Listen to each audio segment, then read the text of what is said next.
नमस्कार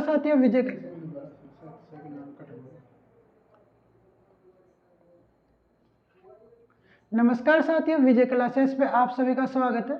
साथियों, हम बात कर रहे थे राजस्थान की राज व्यवस्था के बारे में। और राजस्थान की राज व्यवस्था में हमने जैसे कल की क्लास में हमने जो स्थानीय स्वशासन में जो पंचायती राज था उसके बारे में पढ़ा था। आज की उसी क्लास को हम यहाँ पे कंटिन्यू करते हैं। तो आज का जो हमारा अलग से एक इसमें जो पंचायती राज के बाद में जो स्थानीय स्वशासन था, उसमें पंचायती राज के बाद में एक जो नगरीय स्वशासन है, उसी के बारे में आज हम इस क्लास में बात करने वाले हैं। जैसे जिस प्रकार गाँव में पंचायती राज का जो एक तरह से स्तर बनाया गया था, पंचायती राज की शासन व्यवस्था का एक स्तर बनाया गया था, उसी प्रकार शहरों में नगरीय शासन था। और ये नगरीय शासन भी जैसे गाँव में 3 स्तरों पे बटा हुआ था, उसी प्रकार नगरों में भी ये 3 स्तर पे बटा हुआ था। तो उसी के बारे में बात जैसा कि हमने बात की थी, जो पंचायती जो विभाग था उसकी स्थापना 1949 में की गई थी। उसी के तहत क्या होगा, जो नगरीय स्वशासन है, जो नगरीय स्वशासन की मैं बात करूँ तो जो 73वें संविधान संशोधन के द्वारा तो पंचायती राज की बात की गई थी। वहीं एक 74वां संविधान संशोधन हुआ था, 74वां संविधान संशोधन 1992।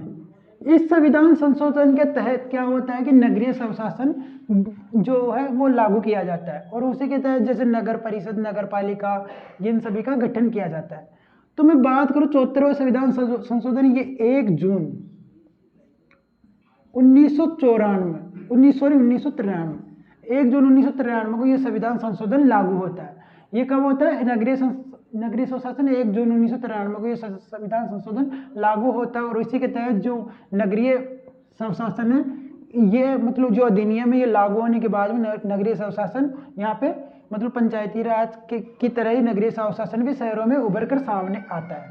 ठीक है, तो ये संविधान में इसकी बात की गई। और ये इस 74वें संविधान संशोधन के द्वारा क्या होता है कि एक भाग जोड़ा जाता है संविधान में 9A। जैसे भाग 9 में हम बात करें तो पंचायती राज की बात की गई है, वही भाग 9A में जो भाग 9A है, इसमें किसकी बात की गई है? नगरीय स्वशासन की। और इसके भी अनुच्छेद 243 पी से 243 पी से लेकर 243 जेड जी तक इसके नगरीय स्वशासन के बारे में बात की गई है। ठीक है, तो 74वें संविधान संशोधन 1992 1 जून 1993 को लागू होता है। और इसी के तहत क्या होता है कि 9A एक मतलब भाग जोड़ा जाता है संविधान में 243 पी से 243 जेड जी तक। ठीक है, और हम अब इसके बारे में अब आगे बात करते हैं। तो नगरीय स्वशासन को जो 3 स्तरों में बांटा गया है। तो पहला स्तर जैसे एक अनुच्छेद 243 क्यों, इसमें बात की गई है कि जो भी बड़े नगर है, मतलब जो नगर है, उन जो बड़े नगर उनमें क्या होगा? एक नगर निगम होगा, नगर निगम। तो पहला स्तर ये हो गया, जो उच्च स्तर होता है, नगर निगम। फिर उसके बाद में जो बड़े कस्बे हैं, उनमें क्या होगा? जो ऐसा कह सकते हैं छोटे नगर या फिर बड़े कस्बे, उनमें क्या होगा? नगर परिषद। तो ये दूसरा स्तर हो गया। फिर एक स्तर आता है जो छोटे कस्बे हैं, उनमें क्या किसका गठन किया जाएगा? नगर पंचायत का गठन किया जाएगा। ठीक है, तो ये 3 स्तर 3 अलग अलग अनुच्छेद 243 क्यों में बताया गया है कि बड़े नगर, बड़े और मध्यम जो नगर है और छोटे कस्बे, उन सभी में अलग अलग पे यहाँ पे जैसे नगर निगम की स्थापना बड़े नगरों में की जाएगी। नगर परिषद की बात करो तो छोटे या मध्यम टाइप के नगर, उनमें बात की गई है। और छोटे कस्बे की बात करें तो नगर पंचायत की यहाँ पे स्थापना की जाए। जैसे हमने पंचायती राज में पढ़ा था कि जो पंचायत समिति, नगर, ग्राम पंचायत और जिला परिषद। तो हमने बात की जो ग्राम पंचायत होती है ना, वो क्या होती है कि पंचायत समिति है ना, उससे मतलब अपना बजट पास करवाती है। जो बजट आता है उसके पास पंचायत समिति आता है। और वही बात करो अगर पंचायत समिति की, तो पंचायत समिति के पास बजट कहाँ से आता है? जिला परिषद से। तो इस प्रकार इन तीनों में एक तरह से मतलब एक संबंध बना हुआ है तीनों में। लेकिन हम बात करें तो जो नगरीय स्वशासन में तो जो नगर निगम, नगर पालिका और नगर परिषद, ये जो तीनों है, नगर पंचायत, इन तीनों में क्या है कि इनमें एक तरह से संबंध नहीं होता। ये सभी तीनों स्तर अलग अलग होते हैं, बल्कि पंचायती राज में जो ग्रामीण में उसमें स्तर एक दूसरे से संबंधित होते हैं। तो ये थोड़ा ध्यान रखना, जो नगर निगम, नगर परिषद, नगर पंचायत, इन तीनों को मिला के इसे नगर पालिका भी कह सकते हैं, नगर पालिका कहते हैं। ठीक है, तो इन तीनों को मिलाकर नगर पालिका कहते हैं। ठीक है, अब एक अनुच्छेद है अनुच्छेद 243 यू। अनुच्छेद 243 में यू की बात करूं तो अनुच्छेद 243 यू, इसमें क्या है कि जो नगर पालिका के कार्यकाल की बात की गई, कार्यकाल, और इसका सामान्यतः कार्यकाल 5 वर्ष का होता है। जो इसकी पहली बैठक होती है उससे लेकर इसका 5 वर्ष तक कार्यकाल होता है। अगर ये विघटित होता है किसी भी कारणवश से, अगर ये विघटित हो जाती है, मतलब इसको विघटन हो जाता है, मतलब अगर ये भंग हो जाती है, इस स्थिति में क्या होता है कि इसको 6 महीने में चुनाव करवाना अनिवार्य होता है। अगर मान लो कि ये लास्ट में जाके, जैसे 6 महीने से कम टाइम का समय मिला हो और उस टाइम में अगर ये विघटित हो गई हो, तो उस टाइम जो चुनाव हो गए वो पूरे 5 वर्ष के लिए होते। अगर बीच में मान लो 2 से 2.5 साल के बीच में कहीं पर भी अगर ये हट जाए और उस स्थिति में चुनाव होते हैं, तो वो पूरे जो टाइम बचा उसी के लिए हो गए। तो ये थोड़ा आपको यहाँ पे ध्यान रखना। अगर हम बात करें तो नॉर्मली जो कार्यकाल है इसका 243 यू में बात की गई, और इसका कार्यकाल मुख्यतः 5 वर्ष का इसका कार्यकाल रखा गया है। एक अनुच्छेद है 243 टी, इसमें आरक्षण की बात की गई है। जो भी जो SC ST वर्ग और जो पिछड़े वर्ग है उन सभी को आरक्षण की बात की गई है, और उनको आरक्षण एक जनसंख्या के अनुपात में दिया जाएगा। साथ ही जो महिला वर्ग है उसको 1/3 आरक्षण दिया गया है महिला वर्ग को। ठीक है, एक अनुच्छेद 243 डब्ल्यू, इसमें कार्य की बात की गई कि इसके कार्य क्या क्या हो सकते हैं, नगर पालिका है इनके कार्य क्या क्या हो सकते हैं। तो कार्य की बात करो तो जो अनुसूची 12 थी, अनुसूची 12 जोड़ी गई थी और उसके तहत 18 कार्य इसके बताए गए, और बाकी कौन से कार्य कितने कार्य इसको देने हैं, तो ये जो विधान मंडल होता है, जो राज्य विधानमंडल होता है, वो तय करता है कि कितने कार्य इसको सौंपने हैं कौन सी नगर पालिका को। ठीक है, और ये कौन सी अनुसूची में बात की, अनुसूची 12 में बात की गई है, जो 74वें संविधान संशोधन के द्वारा ही जोड़ी गई थी, और उसमें 18 कार्य इसके बारे में बताए गए थे। ठीक है,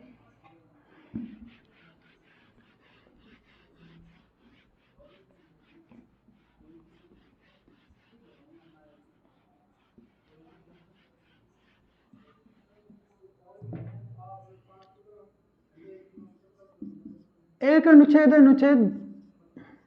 जेड डी, अनुच्छेड में जेड डी की बात करूं तो अनुच्छेद जो जेड डी है उसमें बात करें तो मैं अनुच्छेद जेड ए, अनुच्छेद जेड ए में मैं बात करूं तो जो राज्य निर्वाचन आयोग है, राज्य निर्वाचन आयोग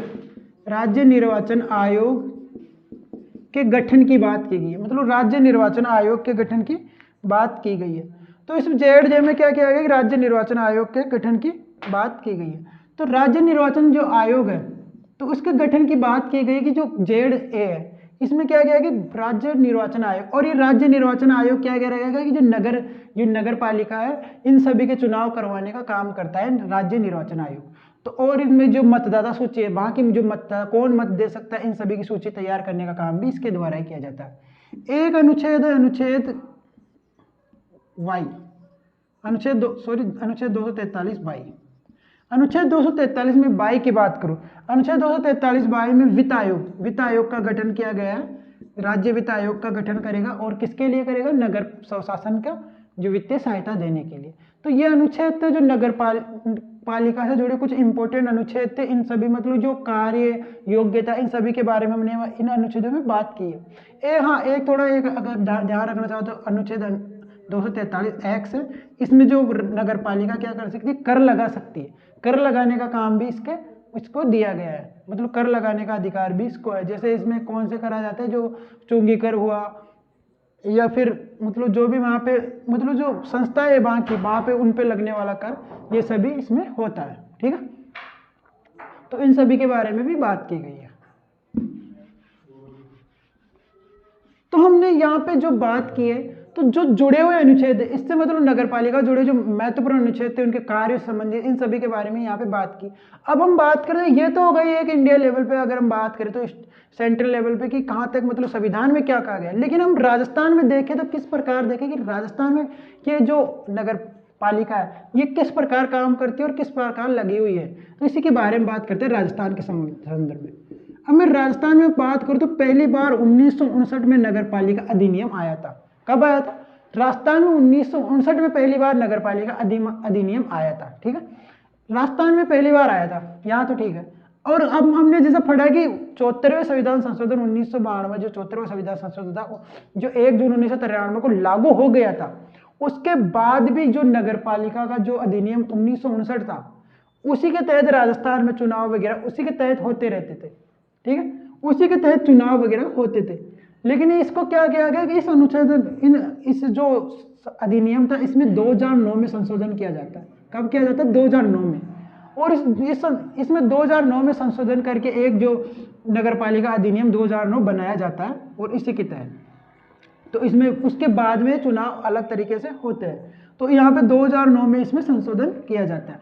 अब मैं बात करूँ तो जो नगर पालिका, तो ये इसमें एक तो जो अध्यक्ष और जो उपाध्यक्ष ये होते हैं, इनके चुनाव अप्रत्यक्ष रूप से होते हैं, और बाकी जो सदस्य होते हैं जिनको पार्षद बोलते हैं, उन सभी के चुनाव प्रत्यक्ष रूप से होते हैं। तो हम बात करें जो 3 स्तरों पर राजस्थान में बटा हुआ है, जैसे हम बात करें तो एक तो जैसे कि नगर, एक तो नगर निगम, एक नगर परिषद और एक नगर पालिका। ये 3 है, ये 3 स्तर बटे हुए। तो नगर निगम में क्या होता है कि 5 लाख प्लस जनसंख्या है कहीं की, वहां पे नगर निगम की स्थापना की जाती है, मतलब वहां पे नगर निगम का गठन किया जाता है 5। और नगर परिषद की मैं बात करूं तो 1 लाख से 5 लाख तक की जनसंख्या होने पर नगर परिषद का। और नगर पालिका की बात करें तो 20,000 से 1 लाख तक की जनसंख्या पर नगर पालिका की स्थापना की जाती है। सॉरी, नगर पालिका नहीं, नगर पंचायत, ध्यान रखना कि नगर पालिका तीनों को पंचायत। तो नगर पंचायत की स्थापना 20,000 से 1 लाख तक की जनसंख्या पे की जाती है। अब मैं बात करूं तो राजस्थान में क्या है कि इसके संदर्भ में कि राजस्थान में क्या कर रखा है कि जो नगर पंचायत है इसको 3 श्रेणियों में बांट रखा है। कौन कौन सी? एक तो नगर बोर्ड है, उसके बाद में क्या कर रखा है इसको, एक तो द्वितीय श्रेणी, एक तृतीय, एक चतुर्थ श्रेणी। इसमें किस प्रकार बांट रखा है इसको कि हम बात करें तो इसमें ऐसे प्रकार बांट रखा है कि जो चतुर्थ श्रेणी है उसमें जो 25,000 से 50,000 तक की जनसंख्या, और जो 50,000 से जो 1 लाख तक की जनसंख्या, और 1 लाख के अब इसमें मतलब ये 1 लाख की जनसंख्या की बात करूँ तो यहाँ पे 1 लाख तक की जनसंख्या द्वितीय में। तो इस प्रकार इसमें थोड़ा बांट रखा है कि जो हम बात करें तो जो चतुर्थ श्रेणी इस 3 प्रकार की श्रेणियों में इसे बांट रखा है। अब हम बात करते हैं जो नगर निगम और नगर परिषद। तो नगर निगम में जो मुख्य हेड होता है नगर निगम में, उसको महापौर या मेयर कहते हैं, और बाकी सभी को पार्षद कहते हैं। ठीक है, और जो नगर परिषद होती है उसमें क्या कहता है कि जो वहाँ का हेड होता है उसे सभापति कहते हैं, और दूसरा यहाँ पे उपसभापति होता है। उसी प्रकार उपमहापौर भी होता है नगर निगम में।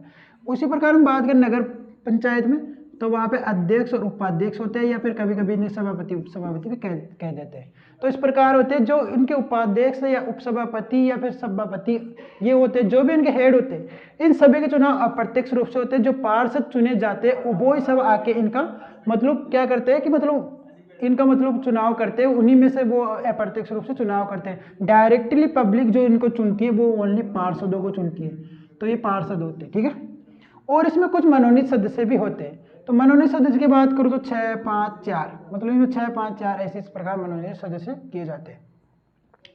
तो ये कुछ मतलब राजस्थान के संदर्भ में बात करूँ तो कुछ ये थे कि जो नगर निगम की स्थापना जो की गई थी 1959 में कर दी गई थी नगर निगम अधिनियम, लेकिन इसको जो लागू किया था पूर्ण रूप से राजस्थान में 2000 मतलब 59 में स्थापना कर दी थी, उस अनुसार ये चल रहा था। लेकिन जो संविधान में जो 9A जोड़ा गया उसके तहत जो राजस्थान में प्रक्रिया अपनाई गई वो 2009 से अपनाई गई थी।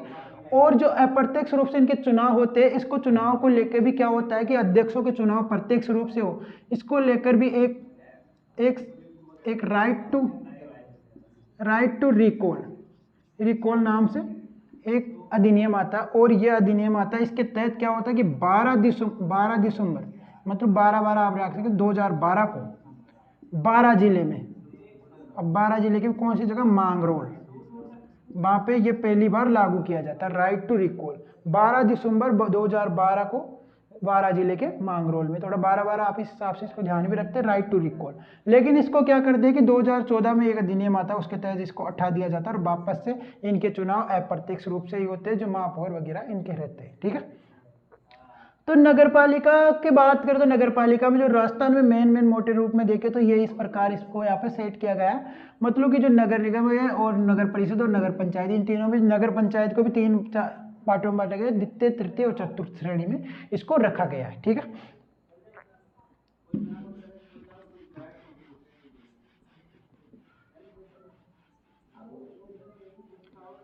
हमने यहाँ पे जो भी क्वेश्चन बन सकते थे जहाँ तक उनको हमने यहाँ पे बात की। अब जो नगर पालिका नगरीय स्वशासन की मैं बात करूँ तो इसमें जो हमने इम्पोर्टेंट जो फैक्ट थे उन सभी के बारे में बात के लिए, हाँ कुछ जैसे कि एक हमने आरक्षण की बात की थी, तो आरक्षण में एक चीज़ आपको ध्यान रखना है, जो अरुणाचल प्रदेश में मैंने कल भी बात की थी, पंचायती राज में अरुणाचल प्रदेश, इस अरुणाचल प्रदेश में जो एसटी को जो एससी को जो आरक्षण है वो यहाँ पे इस अरुणाचल प्रदेश में नहीं दिया गया है, ये थोड़ा आपको ध्यान रखना है। और महिलाओं को 1/3 दिया गया है, ये थोड़ा ध्यान रखना है, ये सभी जगह दिया गया है महिलाओं को, अरुणाचल प्रदेश में एसटी को आरक्षण नहीं दिया गया है, थोड़ा ये आपको ध्यान रखना है, ठीक है।